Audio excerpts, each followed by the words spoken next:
আসসালামু আলাইকুম। আমার ইউটিউবে আগে 2টা ভিডিও দেওয়া আছে, এটা 3য় ভিডিও।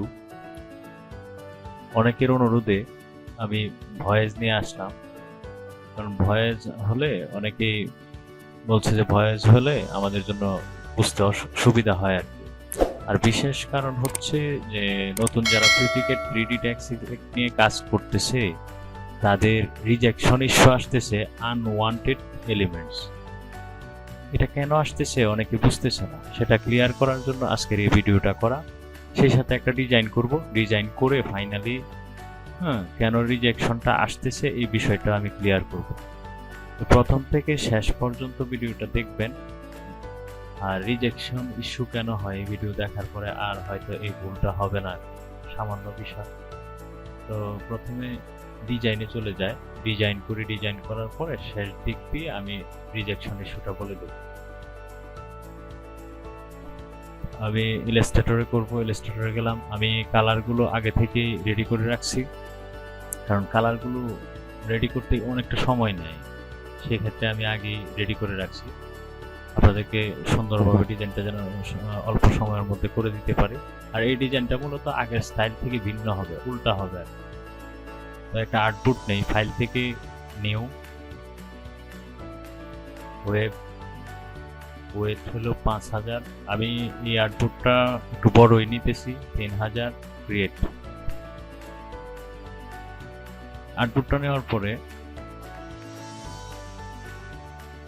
কালারটা নিয়ে আসলাম, পরে রাখলাম।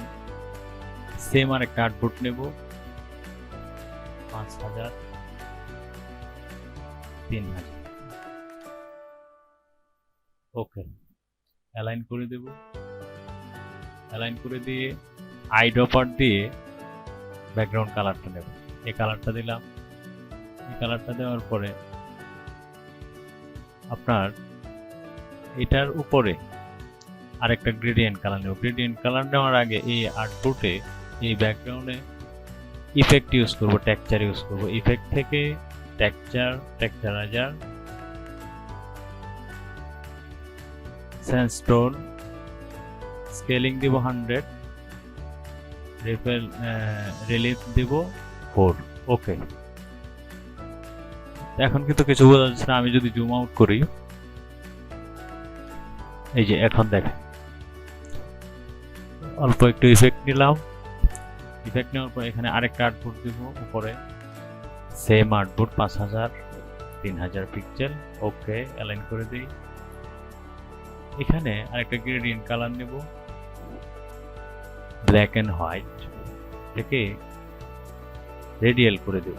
রেডিয়াল করে দেওয়ার পরে আমি গ্রেডিয়েন্ট টুলসে যাব, টুলসে গিয়ে শিফট ধরে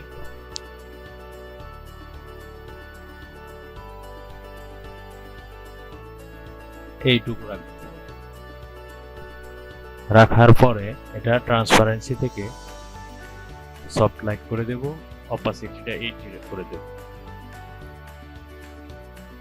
এখন ইফেক্টটা কিছুটা বোঝা যাচ্ছে।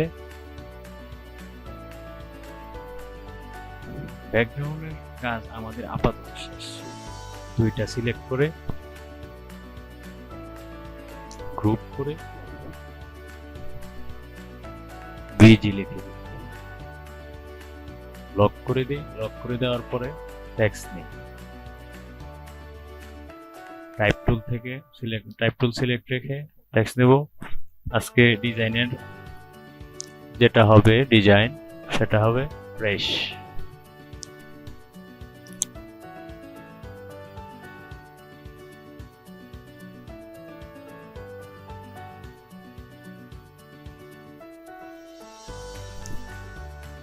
ফ্রেশ ফন্ট আমার এই ডিজাইনটা আমার ফ্রিপিকে অ্যাপ্রুভ আছে। আমি ভিডিও ডেসক্রিপশনে লিংকটা দিয়ে দেব। ফ্রেশ নেওয়ার পর ফন্টের নাম পোয়েটসন 1।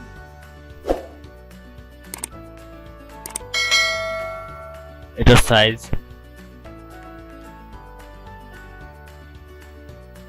আমি এইটুকু নিলাম। আপনারা আপনাদের মতো করে নেবেন। অ্যালাইন করে দিই। অ্যালাইন করে দেওয়ার পরে এটা সিলেক্ট রেখে ফ্রেশ সিলেক্ট রেখে অ্যাপিয়ারেন্স থেকে ফিল থেকে কালার দেব, আইড্রপার সিলেক্ট করে এই কালারটা দেব। এই কালারটা দেওয়ার পরে এখানে অ্যাঙ্গেল দেব 90 ডিগ্রি। 90 ডিগ্রি দেওয়ার পরে আমি চাচ্ছি যে ডার্ক অংশটা নিচে যাবে, তাহলে রিভার্স করে দেই -90 ডিগ্রি। 90 ডিগ্রি রিভার্স করে দিলে হ্যাঁ আপনি দেখবেন যে আপনার এই যে ডার্ক অংশটা নিচে যাবে, উপরের অংশটা ব্রাইট হবে আর কি। তারপর এটা কিন্তু এই ডিজাইনটা কিন্তু আমি উল্টা করতেছি, আগেই বলে রাখলাম, একটু খেয়াল করবেন বিষয়টা। তারপর এই ফিল্ডটা সিলেক্ট রেখে এফএক্স থেকে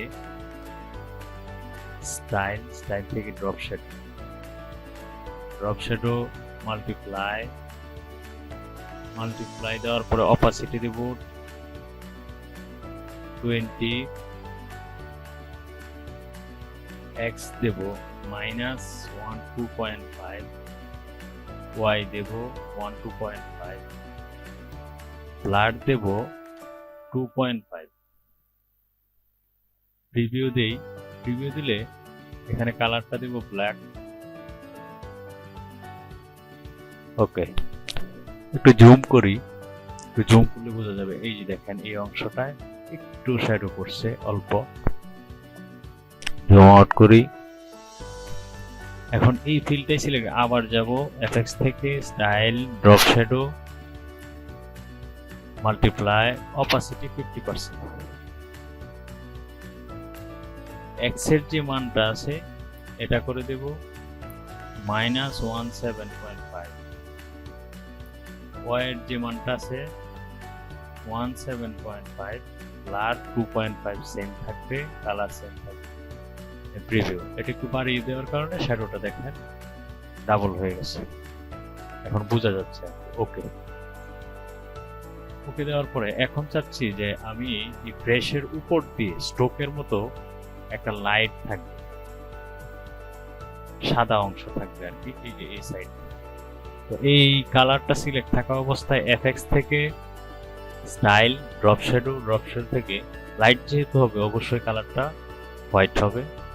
ওকে, প্রিভিউ দিলাম। হোয়াইট দেওয়ার পরে এখানে অপাসিটি দিয়ে দিব 95%, এক্স থাকবে 12.5, ওয়াই থাকবে -12.5,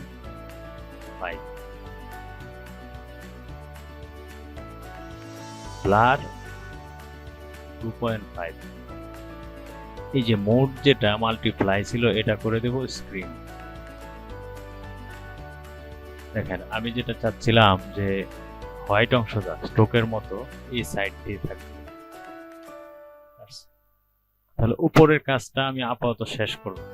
শেষ করার পরে এই যে লেয়ার থেকে ফেসটা সিলেক্ট থাকা অবস্থা, আবার অ্যাপিয়ারেন্সে এই ফিলটা সিলেক্ট থাকা অবস্থা আরেকটা ফিল নেব, এই যে ফিল নিলাম। এখন দেখেন উপরের ফিলে কিন্তু কোনো ইফেক্ট কাজ করা নাই, নতুন নিচে যেটা, আর নিচেরটা যেটা এটাতে কিন্তু কাজ করা হয়েছে, ড্রপ শ্যাডো দেওয়া হয়েছে। তো উপরের যেটা এটা নিচে নিয়ে আসবো, উপরটা থাকবে এভাবে, নিচেরটা সিলেক্ট রেখে আইড্রপার দিয়ে যে নিচে যে কালারটা দেবো এই কালারটা সিলেক্ট করবো। এখন কিন্তু কালারটা বোঝা যাচ্ছে না, কারণ হলো আমরা কোনো ইফেক্ট ইউজ করি না। এখন যখন কাজ করব তখন বোঝা যাবে। তো এটা সিলেক্ট রেখে এফএক্স থেকে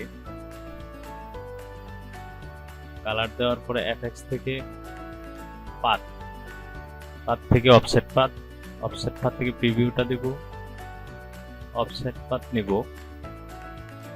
85 মিটার থেকে রাউন্ড করে দেব। ওকে,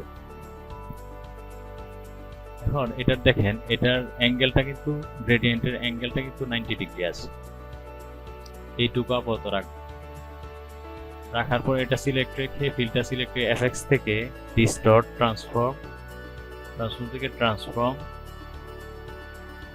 স্কেল হরিজন্টাল 100% থাকবে, ভার্টিক্যাল 100% থাকবে। মুভ যেটা মুভ হবে হরিজন্টাল -12.5, ভার্টিক্যাল 12.5। প্রিভিউটা অন করি, কিছুটা হালকা কিছুটা অংশ নিচের দিকে আসছে। ওকে, এই ফিলের কাজটা আপাতত শেষ। এই ফিলটা সিলেক্ট রেখে আবার একটা ফিল নিব, এই যে অ্যাড নিউ ফিল ক্লিক করব। এই যে ফিলটা এটা উপরে চলে গেছে, এটাতে কিন্তু কোনো কাজ নাই। নিচেরটাতে যে কাজ হয়েছে অফসেট পাথ করা হয়েছে, ট্রান্সফর্ম করা হয়েছে। এই ফিলটা যেটাতে কাজ করার নিউ নেওয়া হয়েছে এটাকে টান দিয়ে নিচে নিয়ে আসবে। উপরের দুইটাতে কাজ করা হয়েছে, নিচেরটাতে কাজ করব। এই যে সিলেক্ট রেখে এফএক্স থেকে পাথ থেকে অফসেট পাথ প্রিভিউ অন করব। অফসেট পাথে দেব, এখানে অফসেট পাথে দেব 75 মিটার থেকে রাউন্ড করে দেব। ওকে, এখন কেন বোঝা যাচ্ছে না বিষয়টা হলো উপরের যে অংশটা, উপরের অংশটায় অফসেট পাথ নিয়েছিলাম 85, তাহলে উপরটা বড় আছে, নিচেরটায় 75, তাহলে 10 ছোট আছে এটা, সেই জন্য কিন্তু উপরের অংশটা উপরে রয়ে গেছে, নিচের অংশটা দেখা যাবে যেহেতু আমি টেক্সট সিলেক্টে উল্টা করতেছি, সেজন্য একটু পরে দেখবে। এই ফিলটা সিলেক্ট থাকা অবস্থায় এফএক্স থেকে ডিস্টর্ট ট্রান্সফর্ম থেকে প্রিভিউটা অন করলাম। স্কেল যেটা হরিজন্টাল ঠিক থাকবে, ভার্টিক্যাল ঠিক থাকবে। মুভমেন্ট দেখো -1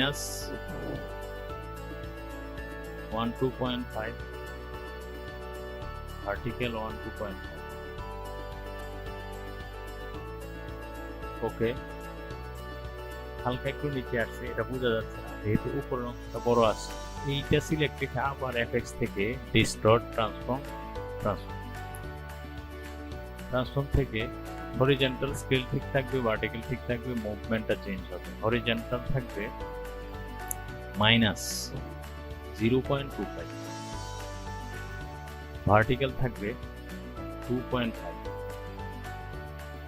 কারণ এটা নিচের দিকে আসবে, এই জন্য ভার্টিক্যাল 2.5। প্রিভিউ দেওয়ার পরে কিন্তু আমরা কিন্তু বুঝতেছি না, দেখতে পাচ্ছি। এখন বুঝবো কপি যদি করি, আগের স্টাইলে কিন্তু কপি করা দেখানো হয়েছে, কপি করতে থাকি যতটুকু আমার প্রয়োজন।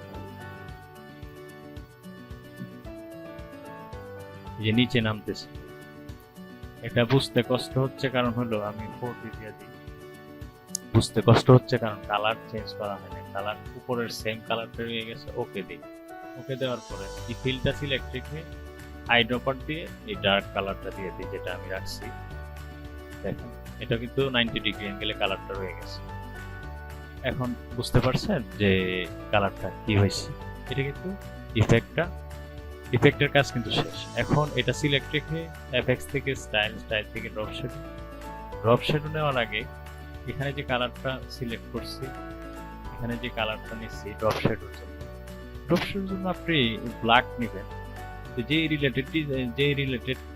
যেই কালার দিয়ে ডিজাইনটা হচ্ছে আর কি, সেই কালারের মধ্যে ব্ল্যাকটা নিলে সুন্দর দেখায় আর কি।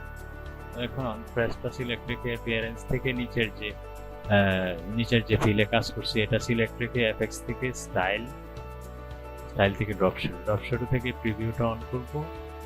এখানে হোয়াইট আছে, হোয়াইটের জায়গায় কালারটা কপি করছি, পেস্ট করব। ওকে, এখন কিন্তু আসতেছে না যেহেতু ব্লেন্ড মোড স্কিন দেওয়া, মাল্টিপ্লাই করে দেব।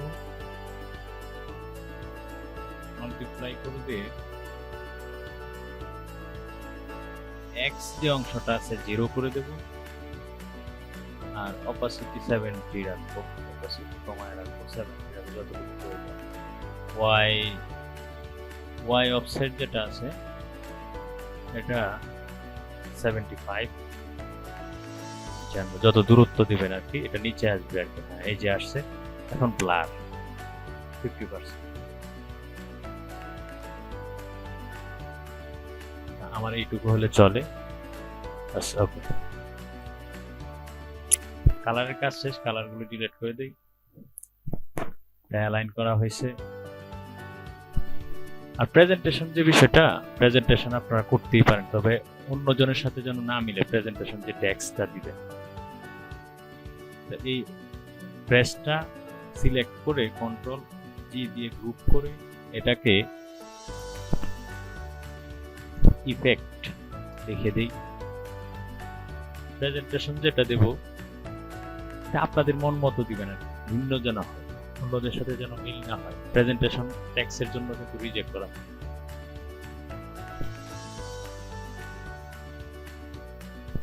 ফন্ট সিলেক্ট করি, আমি আপাতত জাস্ট দেখানোর জন্য আর কি ইয়া করি।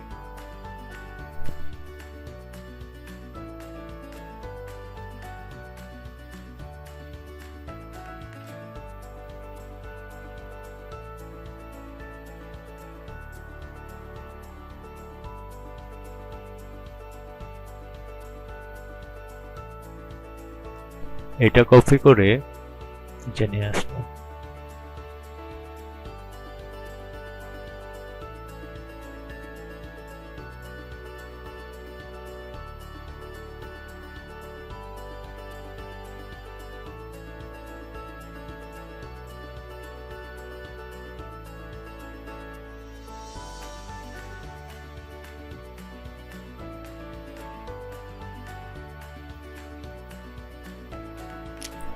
আপাতত আমি এটা দিয়ে রাখলাম আর কি। প্রেজেন্টেশন যে ট্যাক্সটা হবে গ্রুপ করে এটাকে ট্যাক্স অথবা প্রেজেন্টেশন লিখে দিবেন। আর মেইন যেটা আছে এটাতে আপনি অবজেক্ট অথবা 3D ট্যাক্স। তো এটা যখন মেইন ফাইল হিসাবে সেভ করবেন, এখন ব্যাকগ্রাউন্ডটা আমার লক করা আছে, এখন আমাদের 3D এর কাজ কিন্তু শেষ। এখন যে রিজেকশন ইস্যুটা আসছে, কেন আসতেছে, এখন যখন আমরা 3D যখন দেখেন আমাদের কিন্তু কন্ট্রোল এ যখন দেখেন আউটপুটের বাইরে কিন্তু কিছু কোনো এলিমেন্ট নাই, কিছু নাই, তারপরও কেন রিজেক্ট আসতেছে? আনওয়ান্টেড এলিমেন্টস বিভিন্ন কারণে আসতে পারে। তবে ট্যাক্স ইফেক্টের ক্ষেত্রে রিজেকশন এটা আসে কেন, সেটা হলো দেখেন যখন আমরা পুরোটা সিলেক্ট করি, জুম করি, দেখেন পাতের মতো একটা অংশ রেক্টেঙ্গেল হয়ে আছে, এটা কিন্তু বোঝা যায় না। এটা কেন আসছে দেখেন, আমি যখন লেয়ার থেকে ব্যাকগ্রাউন্ড যে প্রথম যে শেপটা নিয়েছিলাম এটা যখন সিলেক্ট করে অ্যাপিয়ারেন্স থেকে যখন আমি টেক্সচার যেটা নিয়েছিলাম, টেক্সচার যদি আমি ডিলিট করে দিই, পরে ব্যাকে আসবো, ডিলিট করে দেওয়ার পরে এখন যখন সবগুলো আমি সিলেক্ট করব, দেখেন এখন কিন্তু নাই, বাইরে পাত্তা নাই। জুম আউট করি, কন্ট্রোল জেড দিই, ব্যাকে আসলাম, এখন যখন সিলেক্ট করলাম এখন কিন্তু আছে। যে কন্ট্রোল জেড দিলাম, টেক্সচারটা রয়ে গেছে। টেক্সচার, গ্রেন, ব্লার এগুলি ইউজ করলে ট্যাক্স ইফেক্টের ক্ষেত্রে অনেক ক্ষেত্রে আর কি ব্যাকগ্রাউন্ড ইউজ করলে অনেক সময় এরকমটা হয়। এই হওয়াতে এই ইস্যুটাকে আপনার এই ইস্যুটা ধরেই রিজেকশন ইস্যু যেটা আসে, আনওয়ান্টেড এলিমেন্টস, এটাকে কি করবেন, আপনি সেম রেক্ট্যাঙ্গুলার নেবেন 5000 বাই 3000, ওকে কালার দিয়ে দিবেন, অ্যালাইন করে নেবেন, সবগুলো ধরে রাইট বাটন, মাউসের right button make clipping mask, make clipping mask করার পরে দেখেন এখন যখন আমরা ধরতেছি এখন কিন্তু আর্টবোর্ডের বাইরে কোনো অংশ নাই। এই ফাইলটা সেভ করে আপলোড দিয়ে দিবেন। বাস, আমাদের আজকের ভিডিওটা এখানে এ পর্যন্তই। ভালো থাকবেন সবাই, আল্লাহ হাফেজ।